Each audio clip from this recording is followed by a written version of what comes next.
Testing one.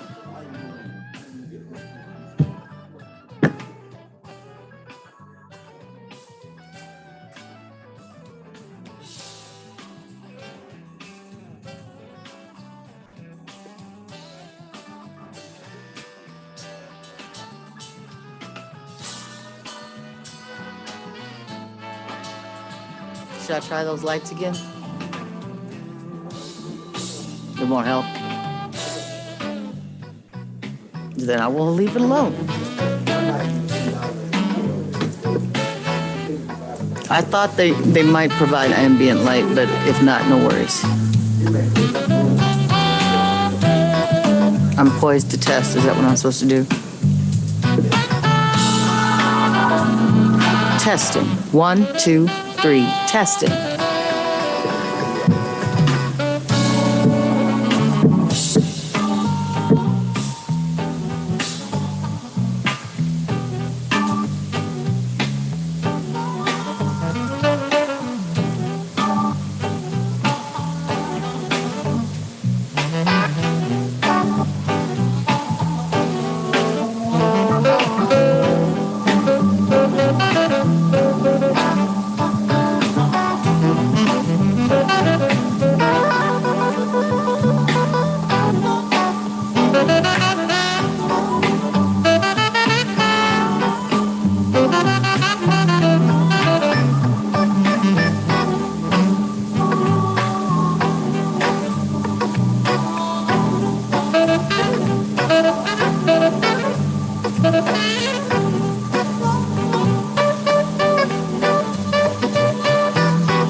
If you have received a letter from the SLP as being representatives for the committee, as a committee member, can you please be seated at the round tables?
Ready?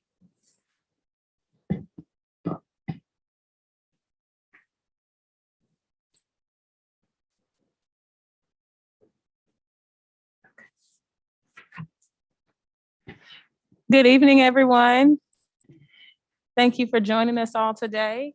We're here for an ad hoc committee meeting for the citywide educational plan. It's Monday, October 25th, 2021. We were going to start at 6, but we are on St. Louis City time, so we are starting at 6:07. I am Board of Education member Alicia Sanye, and I am chair of the committee. And I'm Tony Cousins, co-chair. I'd like to take a vote. Dr. Roberts, Present. Ms. Sanye, Present. Ms. Cousins, Present. Mr. Davis. You have a duly appointed committee at this point in time. Thank you. So the first thing we're going to do today is just do introductions. And so we're going to start with Ms. Jones, and then we're just going to work our way around. And so just kind of introduce yourself, tell us, what entity or organization you're representing, and maybe like a fun fact. Okay.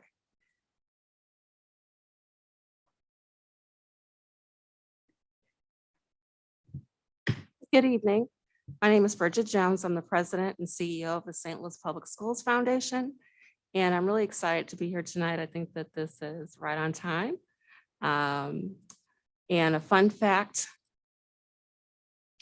let's see, what can I say? I've been with the foundation for 92 days.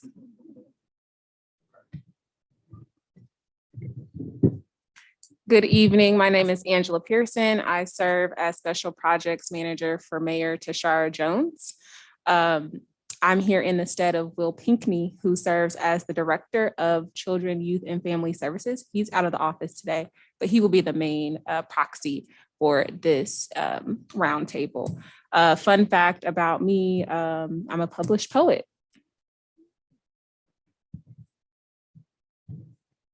Good evening, everyone. I'm Dr. Joyce Roberts, serving as President of the Board of Education of the City of St. Louis. And a fun fact for me is I love what I do.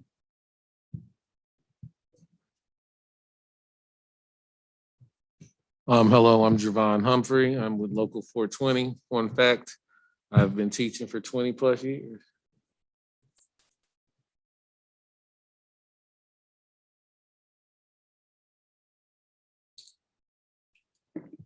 Good evening. I'm Megan Aaliyah Green, 15th Ward Alderwoman and Chair of the Education and Youth Matters Committee for the Board of Aldermen. Fun fact about me is that my middle name Aaliyah is after the bald-headed lady in the first Star Trek movie, and I did not have hair till I was 3.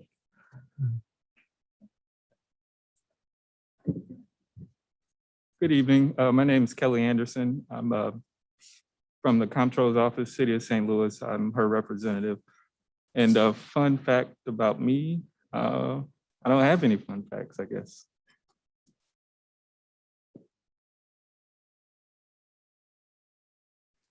Calvin Adams, Superintendent, St. Louis Public Schools.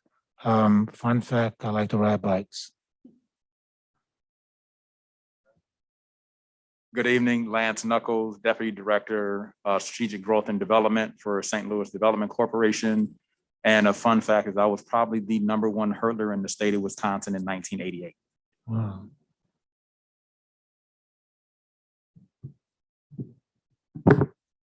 Good evening, everyone. My name is Nicole Williams. I serve as the Chief of Staff to Dr. Kelvin Adams here in the St. Louis Public Schools.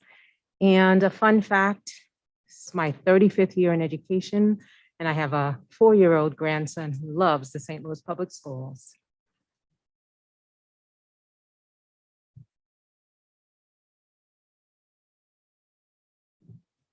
Hi, I'm Karan Johnson. I'm with AFT Local 420.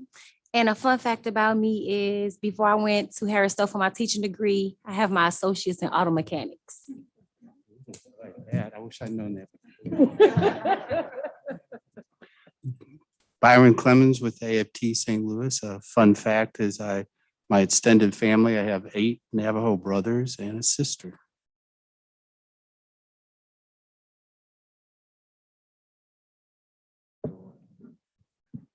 And so good evening. I am Dr. Derek Mitchell, Network Superintendent, St. Louis Public Schools. Fun fact for me, I'm actually a graduate of the Vashon High School.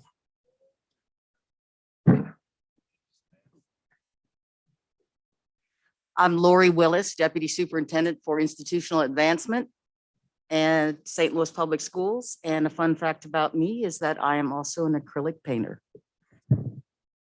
And we actually have 2 parents, do we? They haven't joined, okay.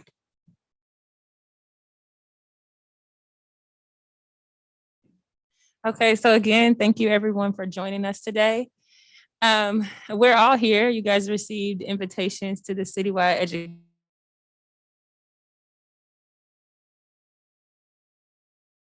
And so St. Louis Public Schools earlier this year had to close, we closed. And one of the things that we asked for at that time was a moratorium. And the moratorium was to be in place until we develop a citywide educational plan, which is why we're all here today. We're very happy to announce that the moratorium passed through the board this past Friday. Yes, so the next step of that is for us to get to work and to make this happen. I think we've been having a lot of different conversations about education in our city. We know that the youth population in the past decade has went from 60,000 to 45,000. We know that the youth population in every single ward that we have in our city has declined as well. And so we're dealing with a case where we have a decreased population, but certainly not decreasing issues. Whether we want to talk about concentrated poverty, whether we want to talk about unprecedented trauma, whether we want to talk about teacher retention, whether, I mean, we can go across the board, and we know that all of the issues within our city are greatly impacting our district. And so, and our educational system in the city at all. So the point of this process is for us to all engage collectively as a city and to come together and figure out some solutions, which is why you're all here today. I think something like this is kind of unprecedented, where we have so many major entities from the city represented in one place, and we're specifically talking about education. Today's meeting is going to be not very long at all. We're going to have a presentation from Dr. Pollock, who is going to talk to us a little bit about district charter school partnership. I think a lot of the things that people have asked is this going to truly be a citywide educational process? Is this going to be included? And our answer is absolutely yes. If you want to have a conversation about education and you want to play a part in this role, we invite you to engage in this process. Of course, with that moratorium being a key element for that engagement. So we're going to get this process for Dr. Pollock. And then what our ask is from the Board of Education is that all of you at this table and all of our audience at home really start to think about, we know the issues. I think we have conversations all the time about the issues and the concerns. Now we want to start thinking about solutions. I think we all know the reality of our state legislator, that many of those solutions, if we're looking for them to come from the state level, many of that is not going to happen. So we've got to get creative as a city, specifically with our new leadership, specifically with the new funds we have rolling in, and figure out how we can address these problems and how we can solve those issues. So whether we're talking about from the Board of Aldermen, from the president, from St. Louis Development Corporation, from the mayor's office, there's so many ways that we can come together collaboratively to solve our issues. And so just begin to think about the issues and think about the solutions and think about partnerships and collaborations. We're going to have this presentation from Dr. Pollock today, but before we pass it off, Vice Chair Tony Cousins is going to say a few words. The part we want to make sure everyone understand is we serve as the chair and the vice chair for this committee based on something that was voted on by the school board, our school board members. They actually put us to this task. Thank you, school board members, for this. Also, some things we want to cover. Yes, it was a huge success for us to be able to have the moratorium, but that's just the first step in reference to the moratorium. That's on a local level as a resolution to show that the need is here on the city level, but we need to take it further onto the state level as well to make sure people understand the need for a moratorium until we're able to come up with a citywide educational plan. And that's where this process is really, we're hoping this process is to let people know that we're serious about this citywide plan, and everyone at the table will play a huge piece in making this citywide plan possible. We do have others that are seated here that I want to make sure we recognize so you all will understand the role that they will actually be playing in this as well. Our goal is for this to be between a 12 to 18-month plan. Process basically for us all to get together to try to make it happen. There will be meetings provided monthly throughout this process, and this committee will actually come back to provide reports to show the status of where we are in regards to the citywide plan. Mr. Mike Jones, who's in the back, will be serving as the board governmental liaison, and Ms. Dorothy will be serving as a SLU fellowship, so to speak, to help ensure we're doing our due diligence in getting the process done. Again, this is going to take the work of everyone. It's all about bringing more people to the table. This is just the first step. We will be having various focus groups that will be occurring where we will have all different people that will be a part of those focus groups. But as stated before, this particular committee will serve as the overseers to ensure the job is getting done. And with that, we will bring Dr. Pollock. May I interrupt for just a second? Yes, sir. To the chair and the vice chair, we're really thankful for you serving on this. We really appreciate it. And we're really glad that St. Louis Public Schools will be driving this school bus. Thank you. Thank you, sir. Dr. Pollock, it's your show, sir.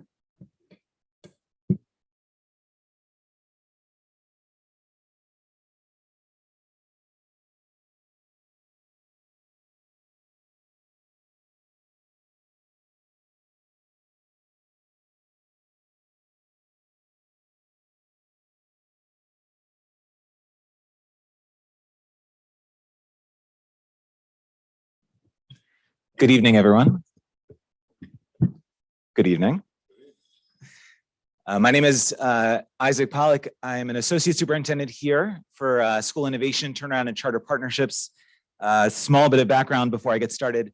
I've been here now, this is my 6th year. I recently, fun fact about myself, I just purchased a home in the West End neighborhood with my family and my 4 children.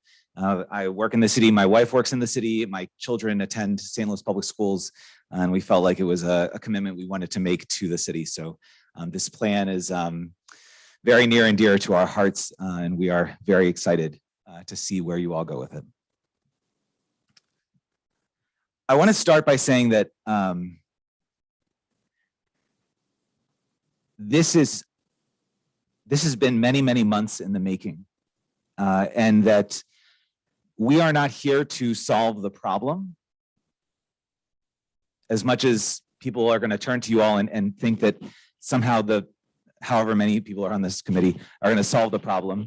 And we're not even here tonight to define the problem. We're just here to verbalize tonight the existence of a belief for a path forward. So tonight I've been asked to present on the definition of a few things. Charter sponsorship, charter definition, charter schools, where charter schools have existed in the past and in the present, our work with them in the present and in the future. And from there, the work that we've established around the St. Louis Schools Collaborative and some closing thoughts around the citywide plan.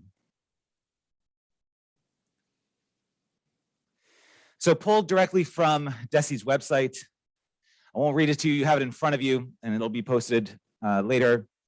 What a charter school is, that it operates outside of a school district, that it's given greater flexibility in return for greater accountability, that it's operated by an independent board,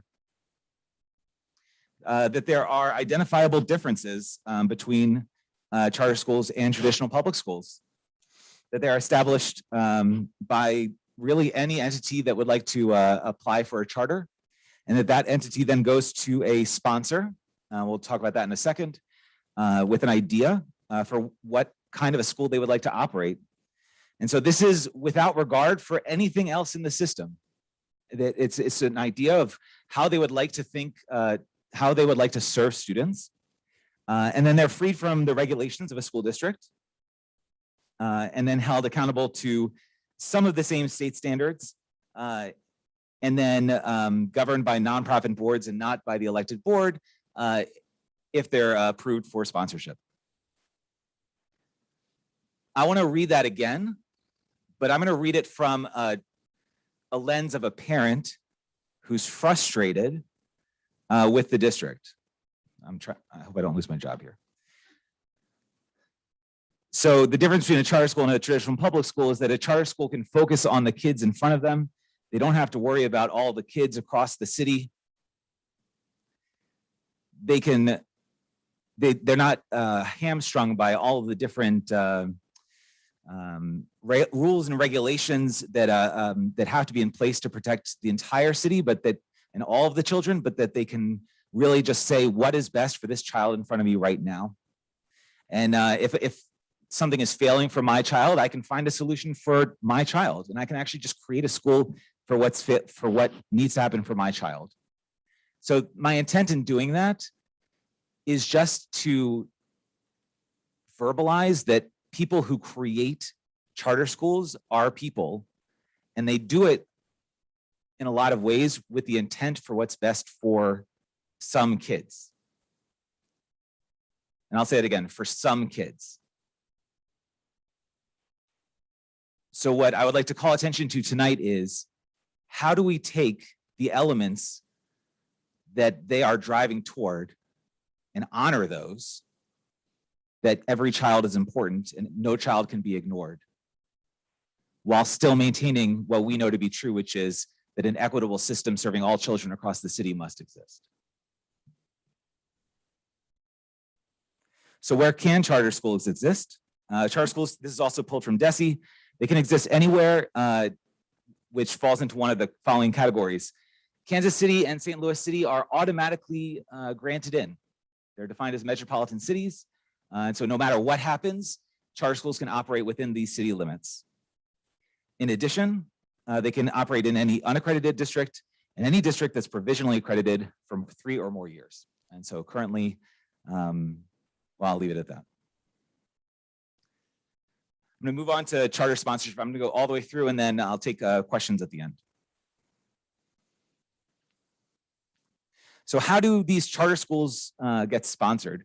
So this is actually very different than in most states. So in most states, the authorizer, whoever gives permission for this school to actually create itself, authorizes a school.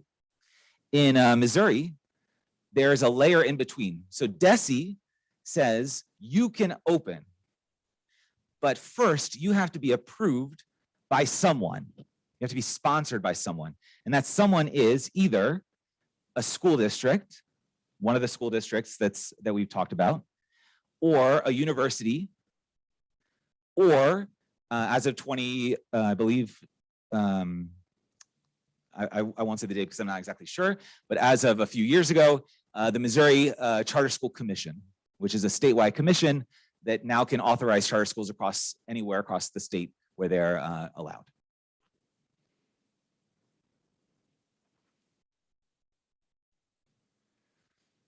So what has happened in the past? So let's talk about closed charter schools for a second. So first, let's identify a difference between schools and institutions, LEAs. So St. Louis Public Schools is an LEA, it's an institution. It has within it many, many schools. So too, a charter school, a charter LEA, let's say KIPP, is an LEA, it's an institution, and within it, it has individual schools. So that distinction is important. There have been 19 LEAs, charter LEAs in the city of St. Louis that have closed, 2 of which never actually officially opened. They were approved to open, and they never actually took any students, but 19 that were approved to open by the state never actually, closed. The average lifetime for these were 5.4 years. If you don't include those 2, the average lifetime was 6 years. The total children displaced by closing charter schools, so that were in those charter schools when they closed, was 8,686 students. Normally, a charter school is evaluated every 5 years or 10 years if it's seen as an excellent charter school, to make sure that it's still operating within its standards. 47% of closures have occurred outside of that cycle. So that means just not, within the normal 5-year cycle, but unanticipated within the 5-year cycle, 47% of those LEAs have closed. You can see on slide 10, the list of the LEAs, the sponsors, the number of years that they were in operation. You can see if they were renewed, and some of them were, and you can see when they were closed. You can see in the orange if they were terminated, or yellow if they were just non-renewed. And on the right, you can see the enrollment at their closure.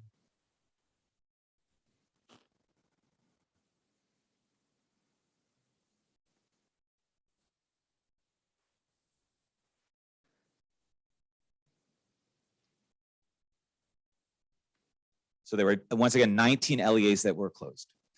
So in the present, there are now 16 LEAs that are still currently open in St. Louis City.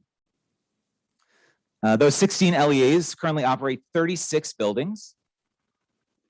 The average lifetime of those LEAs is 10.9 years. And there is approximately 11,803 students.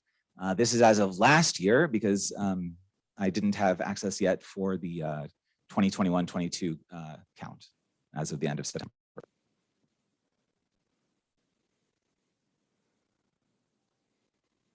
I just want to pause here.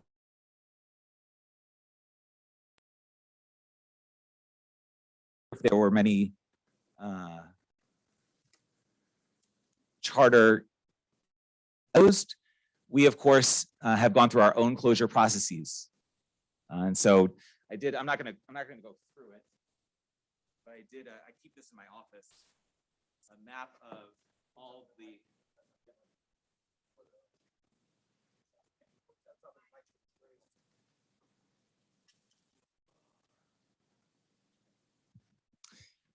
this is a map of all of the building closures that we have done within SLPS since 2005, color coded by the year in which they took place, including transitions from buildings from one to another.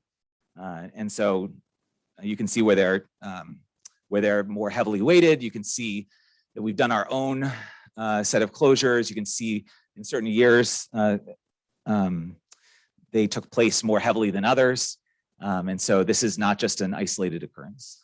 Dr. Pollack, Yeah. can I ask a question in reference to that? Yeah. You show how many students were affected and lost with charter schools closing. Do we know what's the status in reference to when these schools were closed? Did we as St. Louis Public Schools lose any students? I don't have that information offhand, but I could certainly look into that. Yeah. Okay. Thank you.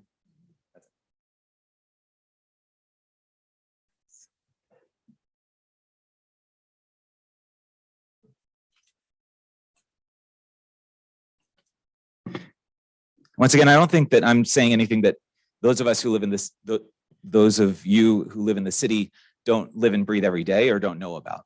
So again, I don't think that this is anything new. I think this is a chance for us to just say, as Ms. Cousin said, now what, so what?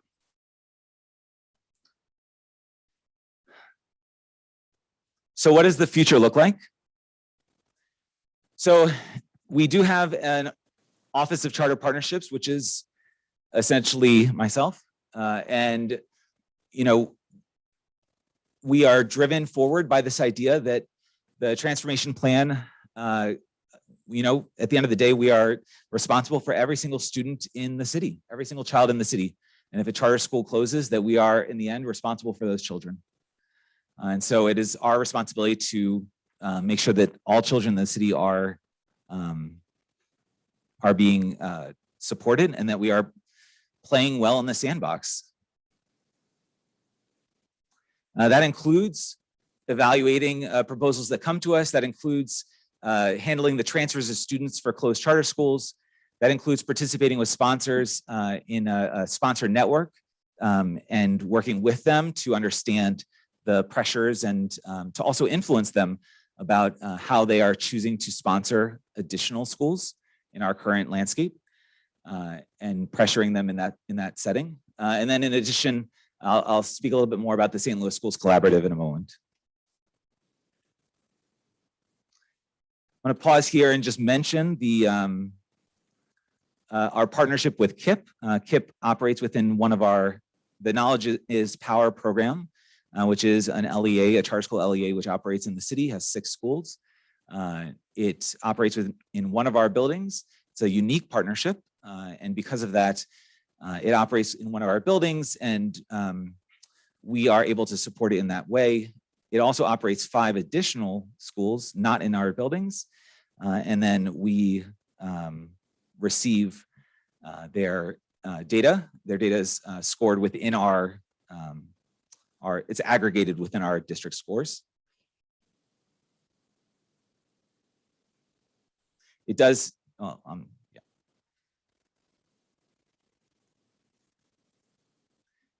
So I'm going to move on to the St. Louis Schools Collaborative and a quick thought on the citywide plan from here.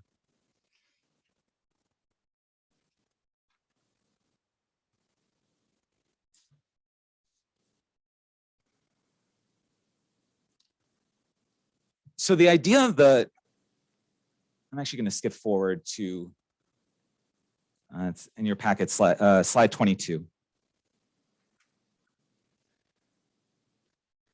So the St. Louis Schools Collaborative was started back in 2019. It was an idea that was between two sponsors, one from the University of Missouri St. Louis and one from Mizzou, along with Dr. Adams, to come together and say,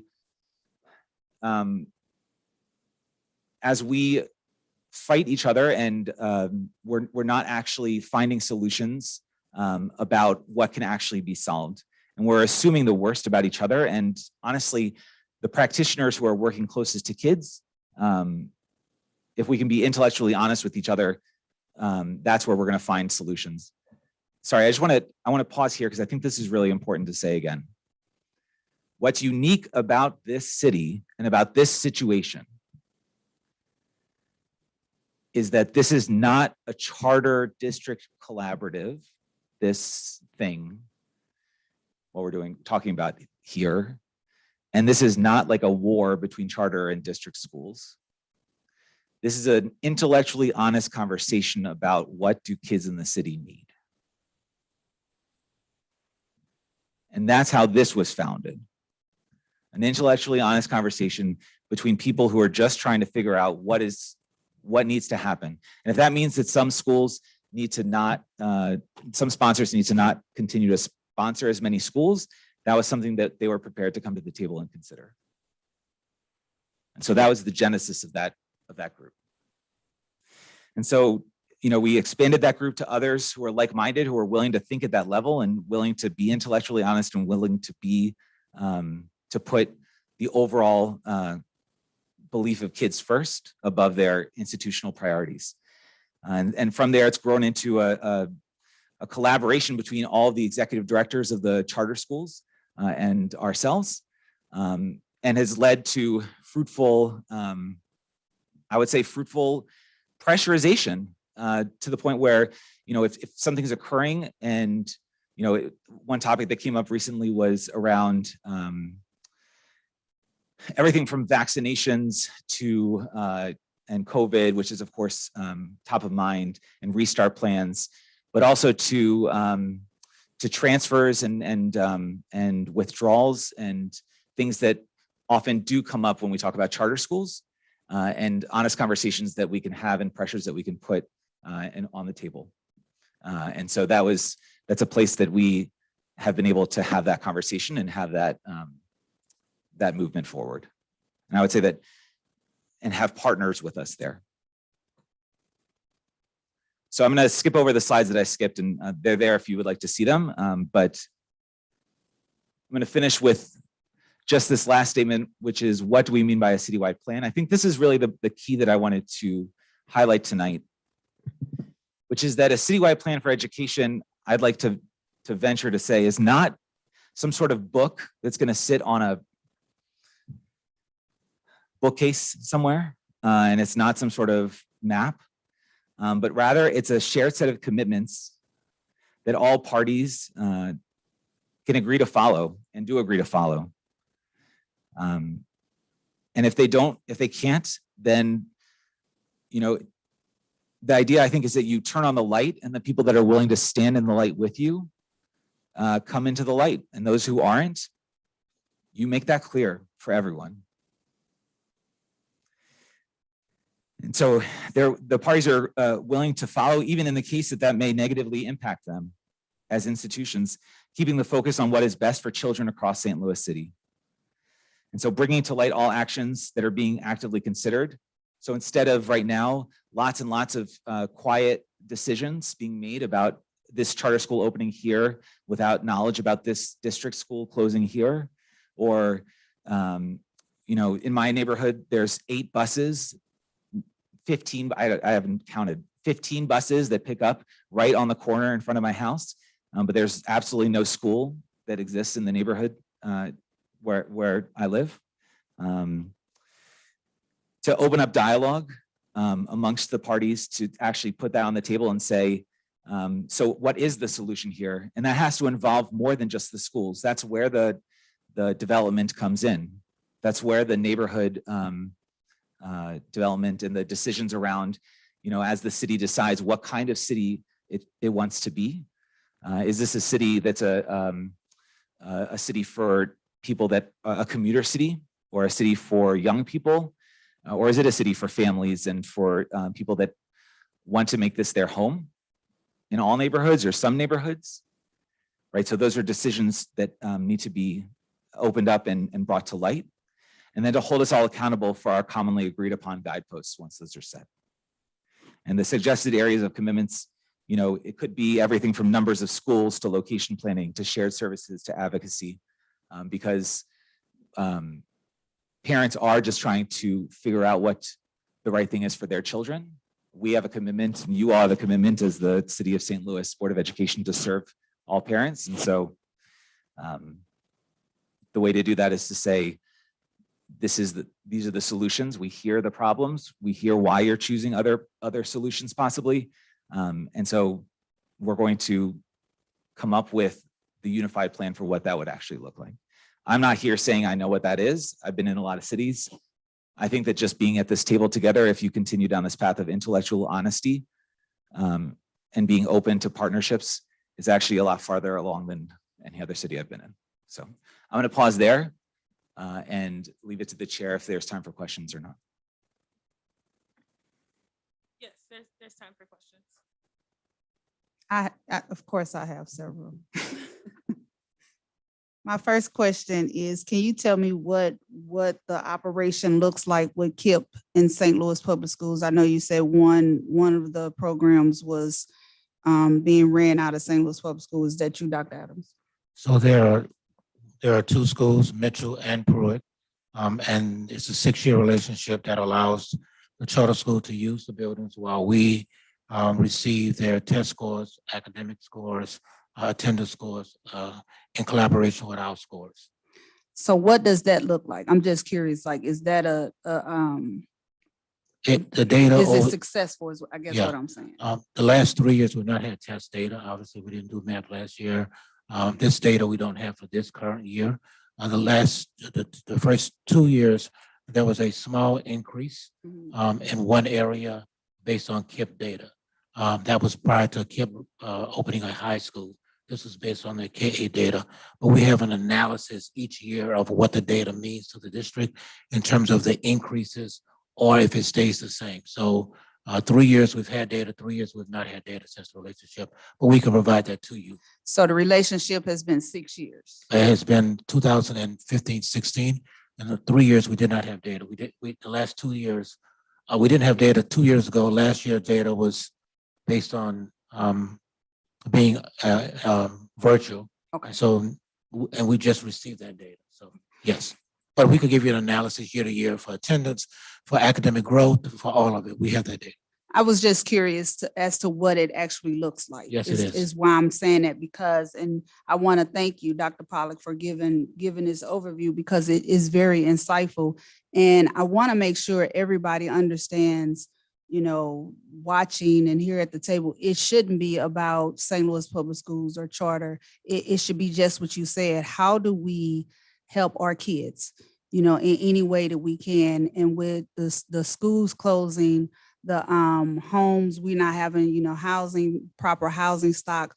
And now we really have to start being prepared, because to my understanding, in 2026, the DSEG program will not be as it was. So now where will those kids go? So I want to make sure everybody understand how imperative it is that we as a collective group work on this plan. And I like the way that you've kind of outlined what do we mean by a citywide plan, because that's kind of given us a foundation of what we should actually be looking toward and for and what we're doing. And something else I wanted to touch on that you reported on, you're saying that in the past, I don't know how long it was, the collaborative, how long has the collaborative been meeting, and what can you give us that you've identified growth in having this collaborative?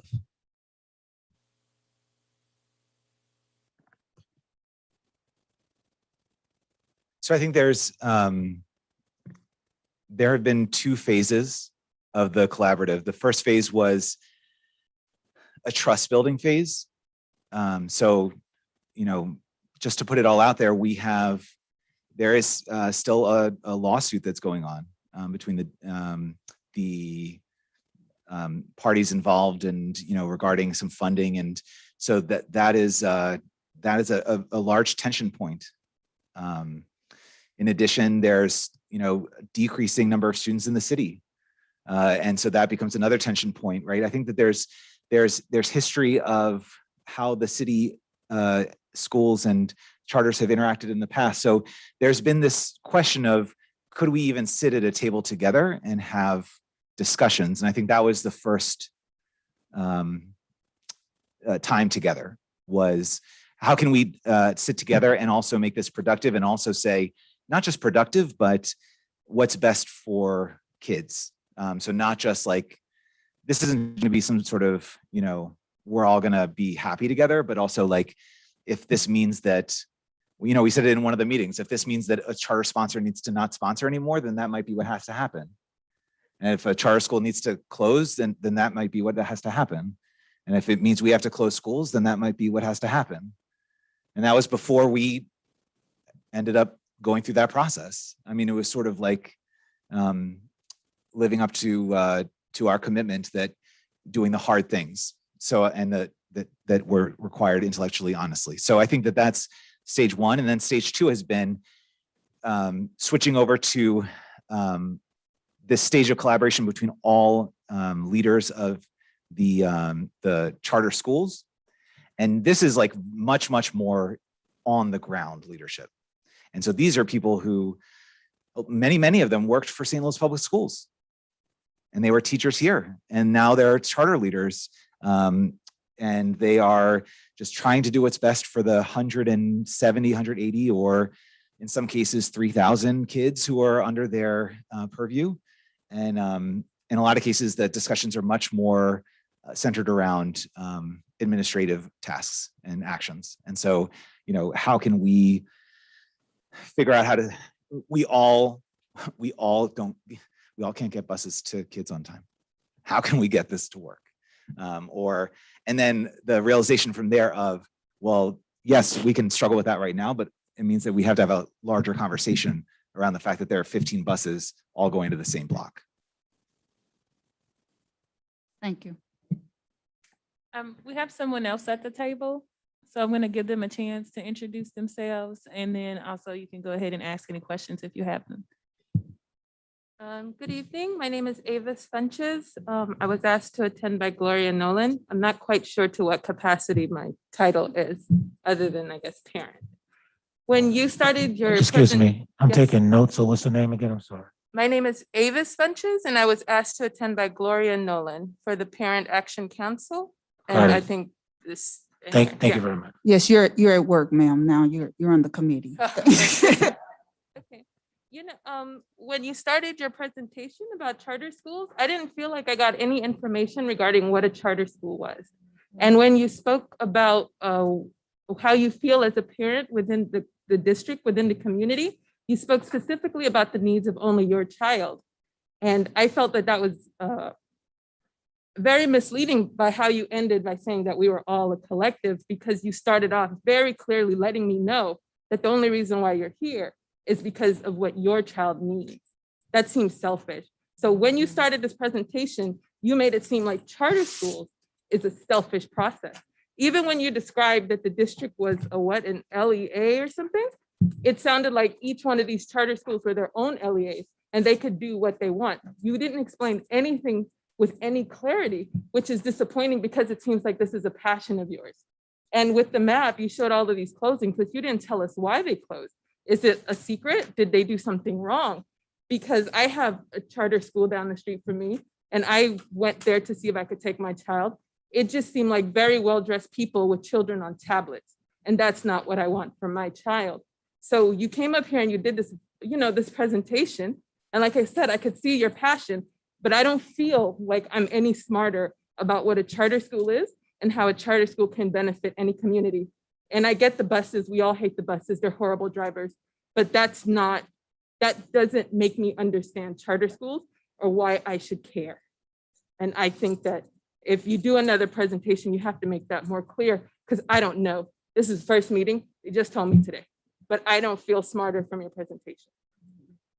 Thank you.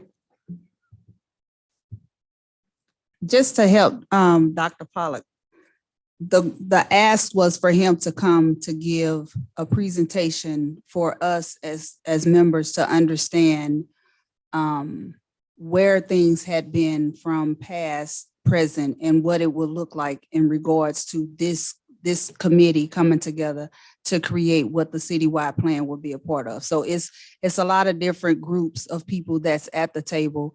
And I don't want to speak for you, Dr. Pollack, but I think you were just, the assumption was people know St. Louis Public Schools has closed. The reason why we're here to start this citywide plan is because the ask was that once these schools are closed, what do we do to prevent this from happening again, which is why the speak was of the moratorium.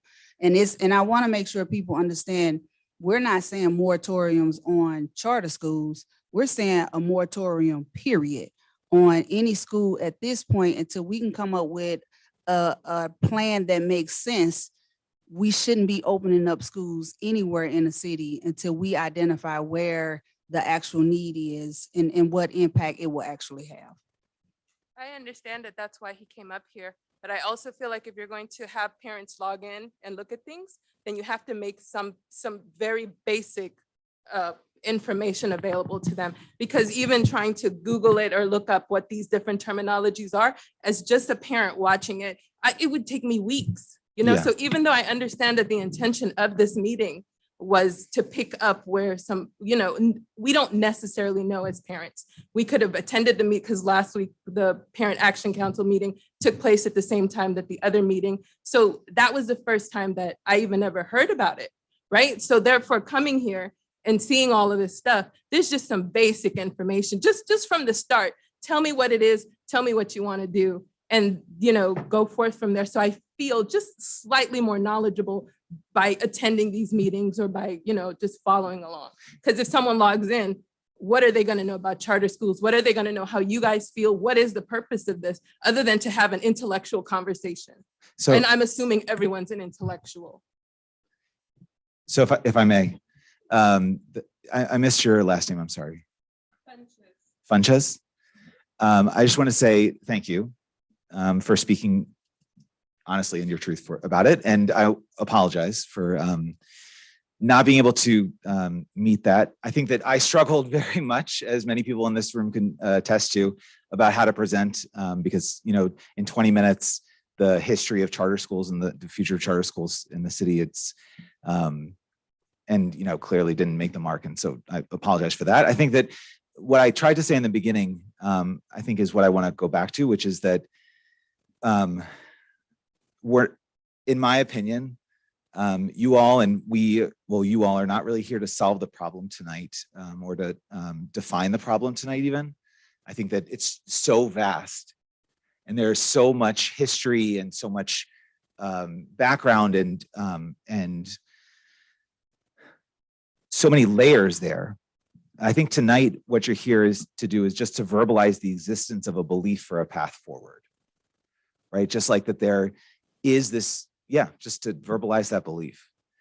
So I tried to give the board asked for some background, so I tried to give that. But I think that if I was to give anything to walk away with, it would be this sense that what has to happen is that I'm not the best person to represent the voices of charter schools. I'm not the best person to represent the voices of charter parents or district schools or district parents or whatever it is, right? Like, I think that the whole point is that that's where you all are going to go and discover from here. And that the point of a citywide plan is that from there to distill that down to a set of commitments that the practitioners in this room, as people go back to the board of alder people, or the people go back to the development or wherever it is, the city and the district, take those commitments and live by them and implement them where they're going. That's what I'm thinking. And I'm also 1000% happy to connect with you and try and figure out how I can change this and whatever it is to present to the PAC or to the whatever Gloria would like to do to make sure that I can make this more clear. Yeah, and then I also don't want to speak for you, Dr. Pollack, but Ms. Finches, I heard you say that it seemed like it was framing charter schools as something that was selfish or about the child. But from what I heard Dr. Pollack doing, he was trying to explain if I was a parent and I'm choosing a school, one of the pluses of charter schools, which he said in the definition, is that they have additional flexibility. So their curriculums and what they focus on educationally wise are very much like customized and usually tailored around a specific topic, whether it be social justice or something like that. So I believe he was saying, like, if I was a parent and I'm looking for something specific, I might not find it within SLPS, but then I might find a charter school that, oh, they specifically focus on this thing, like this is what they're tailored around, and this is what my child can go here and get that specific thing that I'm looking for them to get. See, you just explained that to me, but that's not what he said. So therefore, you have all of this information. But like I said, I'm a parent. I just heard about this last week, Thursday. Something happened on Friday. Here I am. It's Monday. I got a link, but I ended up showing up here because I didn't get the link in a mannerly time. So you just explained to me what the purpose of a charter school was, but he had a whole presentation for 20 minutes, which he did not. Me as a parent, not as a worker, not as, not someone who knows the ins and outs and know how hard everyone is working at the district office, just as someone who goes and picks up my kid every day. You did not tell me anything in the context of that presentation. And that's what I'm saying was the problem for me, was that, yes, I understand that if I emailed everyone can tell me something important and I can become more knowledgeable. But within a 20-minute presentation, I have higher expectations from someone who is more exposed to this than I am. I need for you to know what you need to tell me, because I don't know what I need to know. So yes, you're right. Everyone can contribute something, and I will learn and I will say something smarter, and I will approach these meetings with more information. But for today, for this to be that first step, I don't feel smarter, and that's just what I'm saying. What I'm saying is that within the meeting, it just would have been nicer to have felt more knowledgeable from the information. That's all. No, I totally respect you for that, and totally feel that you're super smart, even just from the comments that you're making. And it was a reason you were chosen to be at this table. You will be receiving more information just for you to read, prior to whatever meetings we have coming up. We made a commitment and promise that we were going to do this first meeting in October, so people can really see that we are serious about this. So that's really why you're here. And I'm glad you were one of the parents that was chosen, because you really, to me, would be a great asset to what it is we're trying to get done. So please, don't think anything you're saying is out of pocket. You're right on the money. However, we need to explain more to anybody. That's what we're here to do. And your voice really matters. So thank you so much for going that extra mile, because like you said, you were supposed to be on Zoom. You was like, no, sir, I'm coming up in here. So that means a lot. And thank you for that. Yes. And then were there any other questions? Yes, I had some questions. Of the closed charters, how many students, do we know how many students came back to SLPS? Is there a way to get that information? We have some preliminary data based on the year. So we do have that information year by year, because this didn't all happen in 1 year. It happened over a period of time. And so we do have that data that we can provide to the committee as needed. Okay, thank you. And then my second question is relating to the terms of renewal. I know you mentioned that a lot of the charter schools closed before they were evaluated. And so can you speak a little as to why that may be? I know it's different on a case-by-case basis, but if this is a trend, can you speak to that trend? Thank you. I'm not sure that I would say that it's a trend. In the graph, you can see that I've notated for certain cases the reasons why. It might be hard to see, but so in 2019, St. Louis College Prep was terminated for financial mismanagement.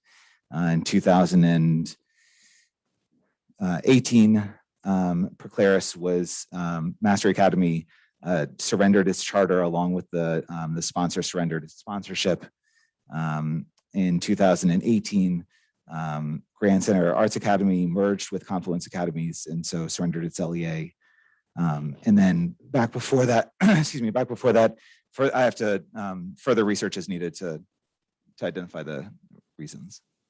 It's not something that's tracked, so it has to be researched on a case-by-case basis.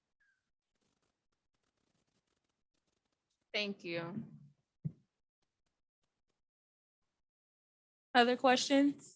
I just have a few, Dr. Pollard. If you could speak to the graph again on page 10, I think the work that we do has to be very, slide 10, has to be very, very clear. And where exactly is the reason for closure? I see one at the top, the preparatory middle. I apologize. So within where it says first renewal and second renewal, it'll show you in the yellow if it's non-renewed. And in the orange, it'll show you if it was terminated and the reason why. Up before 2015 and before, that was before I was here. And so I need to research further as to the reasons why. Okay.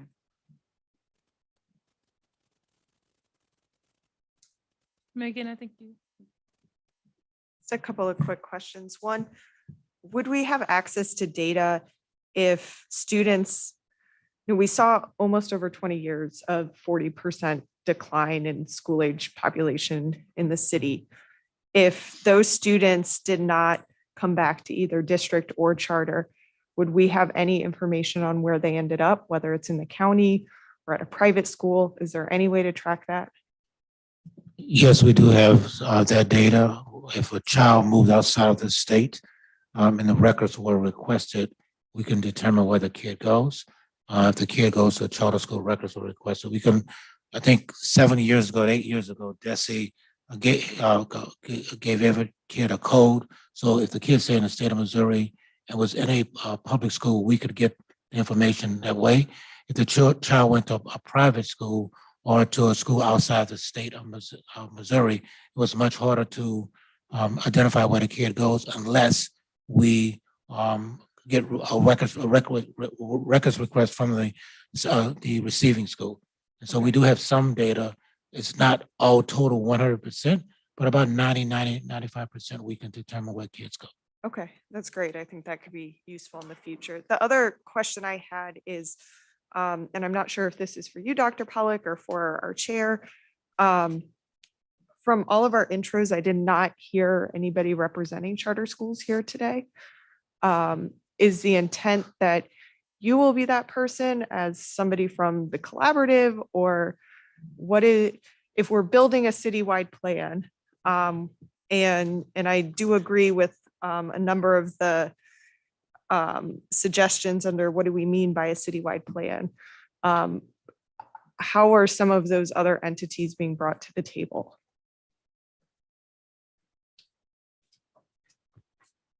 They're going to be brought to the table as part of the focus group breakouts.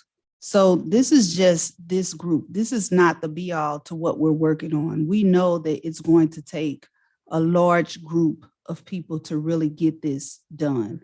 One of the things that we will definitely look at is, and this is not, just kicking certain people out or not bringing anybody to the table.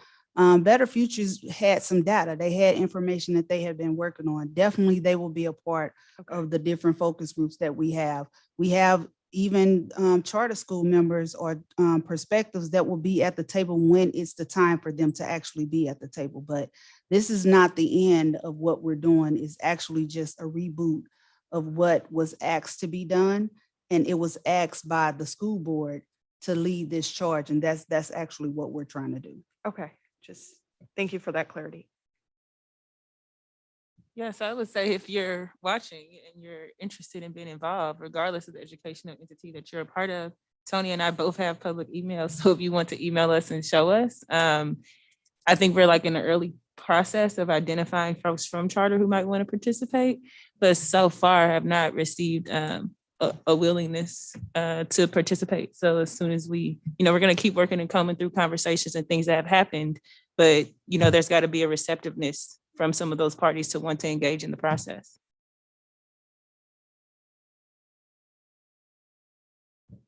Is there any more questions for Dr. Pollack? My question is, I see it says charter is a free independent public school. And I also listened to how you said that KIPP was LEA or under SLPS. KIPP does not have unions. So would this look like charter schools will not have unions, or what does that look like? So let me just give some clarity, because this is a public meeting and I want to make sure it's clear. KIPP is not under the district. KIPP simply uses a building and we receive data. It's a unique partnership around 2 schools, but they are not under us. We have no affiliation with them outside of that. So I just want to make, they have their own independent board and all of those kinds of things. I just want to get that clarity. You could take the second question, Dr. Pollack, if you want to, or I could take it. Charters can be unionized, but they are not. I don't think there are any in the city of St. Louis that are. I can't speak to Kansas City. There are districts that the unions are in the school. In other words, they can organize themselves. It is my understanding at this point in time, there are no charters in the city of St. Louis that are organized by a union, but it does take place across the country, just not in St. Louis at this point in time. Dr. Adams, thank you for that clarity. But if we take a look at slide 17, the first paragraph is kind of misleading. And so it may be important to retool that paragraph, because this is something contrary to your explanation.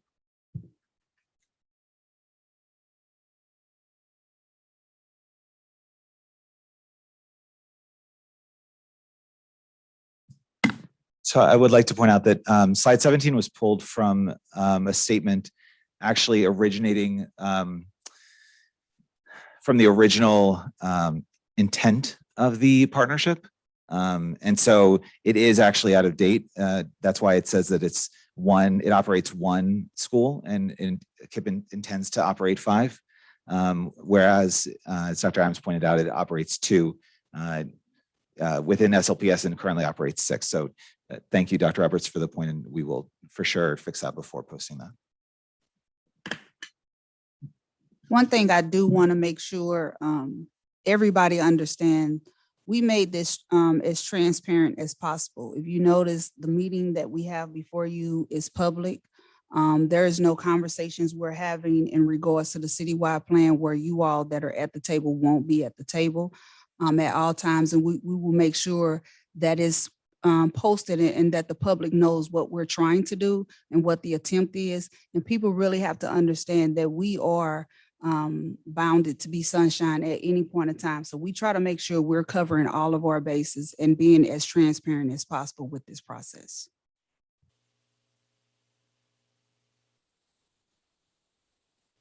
Are there any other questions?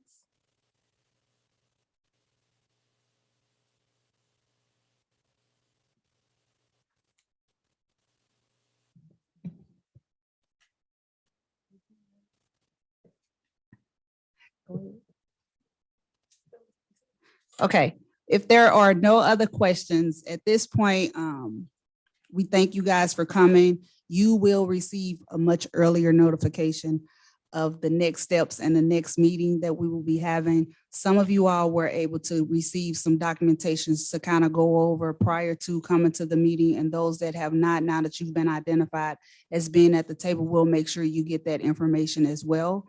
And our goal, like I said, is to make sure we post the next meeting. The next steps will probably be trying to look at what focus groups will actually look like. So stay tuned, everyone. May I get a motion to close, please? Motion to close. Dr. Roberts, Yes. Ms. Sanye, Yes. Ms. Cousins, Yes. and Mr. Davis.